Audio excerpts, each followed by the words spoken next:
नमस्कार, मैं हूं अमित बंसल, आपका चार्टर्ड अकाउंटेंट। स्वागत है आपका मेरे चैनल सीए अमित बंसल पर, जहां हम बात करते हैं टैक्सेशन, प्लानिंग, कॉम्प्लायंसेस और आपके फायदे के बारे में। जहां मैं आपसे सिंपल लैंग्वेज में प्रोफेशनल नॉलेज को शेयर करता हूं, जो आपको जानना बहुत जरूरी है।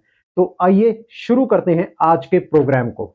आज हम बात करेंगे उन कैश ट्रांजैक्शंस के बारे में जिन पर इनकम टैक्स ने या तो टैक्स लगा दिया है, या फिर वो कैश ट्रांजैक्शंस अलाउड। आप कोई भी बिजनेस एक्सपेंडिचर कर रहे हैं और वो 10,000 रुपए से ऊपर का है, तो ध्यान रखिए उसे आपको कैश में नहीं करना है।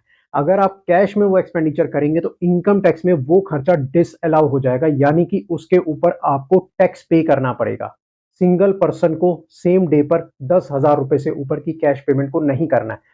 फॉर एग्जाम्पल, अगर आपने कोई खर्चा 25,000 रुपए का किया है, तो आप उसकी पेमेंट कैश में 3 दिन में कीजिए। एक दिन में 9,000 दीजिए, अगले दिन 9,000 दीजिए, उसके बाद अगले दिन 7,000 दीजिए। तो ये आपका 25,000 का खर्चा अलाउड हो जाएगा। लेकिन अगर आपने सेम डे ही 25,000 कैश की पेमेंट कर दी, तो खर्चा आपका डिसअलाउ हो जाएगा, आपको टैक्स पे करना पड़ेगा।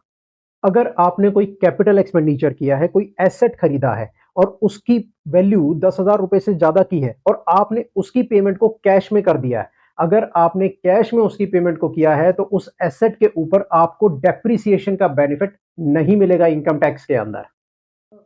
किसी भी एक ट्रांजैक्शन के अंदर या किसी भी एक पर्सन से या किसी भी एक इवेंट के अंदर आपने 2 लाख रुपए से ऊपर का कैश ले लिया, तो वो भी इनकम टैक्स में अलाउ नहीं है और इसमें 100% की पेनल्टी लग जाएगी, जितना भी अमाउंट आपने कैश में लिया होगा। अगर आप कोई डोनेशन करना चाह रहे हो और उस डोनेशन को आप कैश में करोगे, तो आपको 80G के अंदर कोई डिडक्शन नहीं मिलेगी। अगर आप कैश में डोनेशन करना चाहते हो तो उसकी लिमिट 2,000 है। अगर 2,000 से ऊपर की कोई डोनेशन है, कैश में मत कीजिएगा। कोई लोन, कोई डिपॉजिट अगर आपने पूरे साल के अंदर 20,000 रुपए से ऊपर का कैश में लिया है, तो वो भी अलाउड नहीं है इनकम टैक्स के अंदर। कोई लोन या कोई डिपॉजिट अगर आपने पूरे साल के अंदर 20,000 रुपए से ऊपर का रीपे किया है, वो भी अलाउड नहीं है इनकम टैक्स के अंदर। अगर हेल्थ इंश्योरेंस प्रीमियम का खर्चा आपने कैश में कर दिया, तो आपको सेक्शन 80D के अंदर कोई बेनिफिट नहीं मिलेगा। वो आपको कैश में खर्चा नहीं बुक करना है, ना ही कोई मेडिकल एक्सपेंडिचर आपको कैश में करना है, अदरवाइज आप उसको क्लेम नहीं कर पाओगे। अगर आप बैंक में अपना कैश विड्रॉ करने जाते हैं और आपने पूरे साल के अंदर 1 करोड़ से ज्यादा का कैश विड्रॉ कर लिया, तो आपके ऊपर टीडीएस काट लेता है बैंक 2%।